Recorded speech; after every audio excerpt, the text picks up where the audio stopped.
Namaskaram to everyone.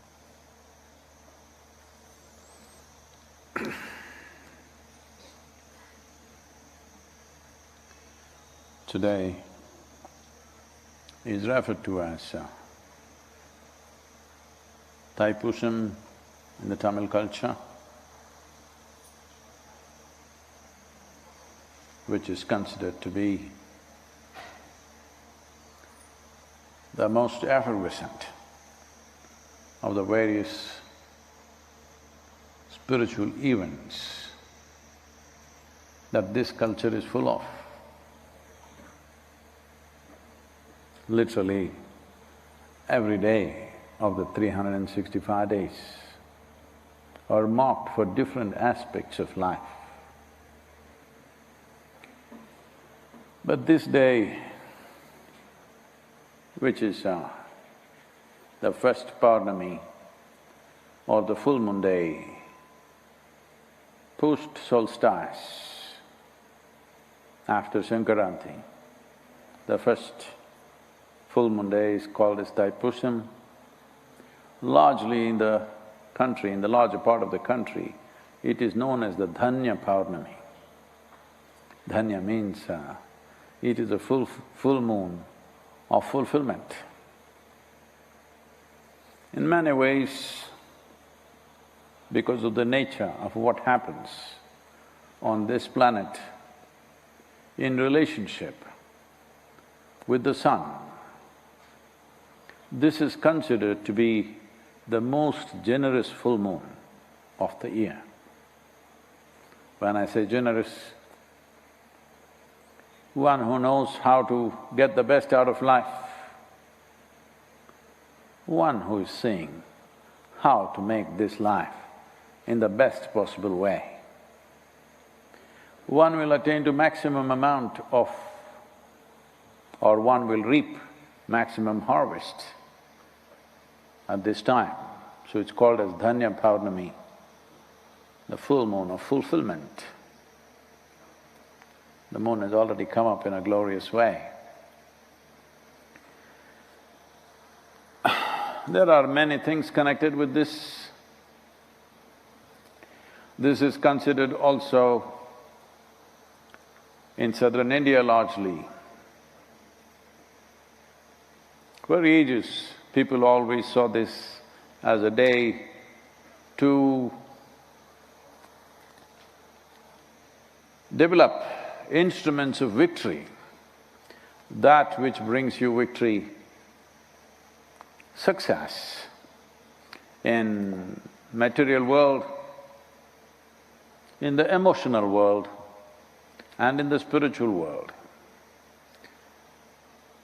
This is the day when one horns their instruments which will bring success or victory in these different dimensions. The legend goes out to say that it is on this day that Parvati gave the veil or the spear to Skanda, who is known as Murugan in the south. He is Skanda, he is Kumara, he is Subramanya and he is Murugan. Different geographies called him differently, but started as Skanda. So with this instrument or with this weapon of a spear, he got the fame of being the greatest warrior ever. Fought across the subcontinent. It is said he went beyond the present borders of what we call as Bharat, because his name reverberated in the Persian culture as Iskandar. Went further north up into Central Asia and become Iskandar. And even today the word slightly mispronounced is used as Sikandar, somebody who is victorious over everybody, who becomes an emperor of all the rulers, but never held a kingdom. He only fought battles because he was committed to annihilating injustice. The boy was angry And when somebody of immense capabilities and hugely blessed becomes angry,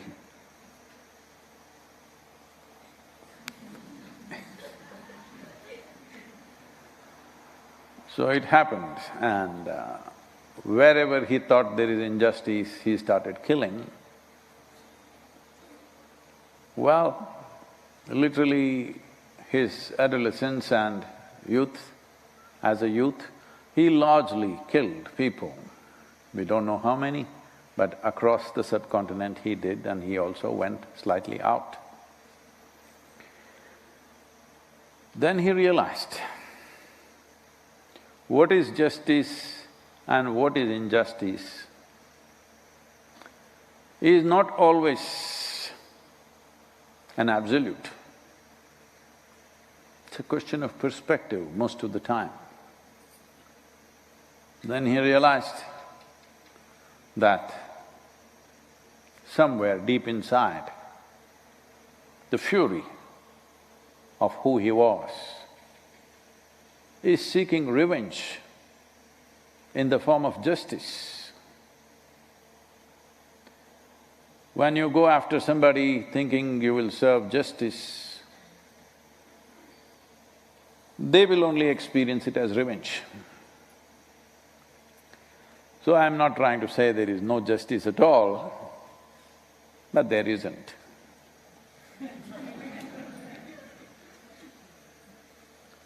The world, human life,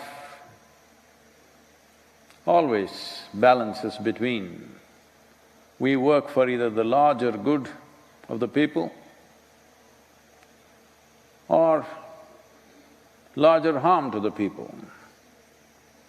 Never in the history of humanity have we achieved that kind of a thing where there was absolute justice.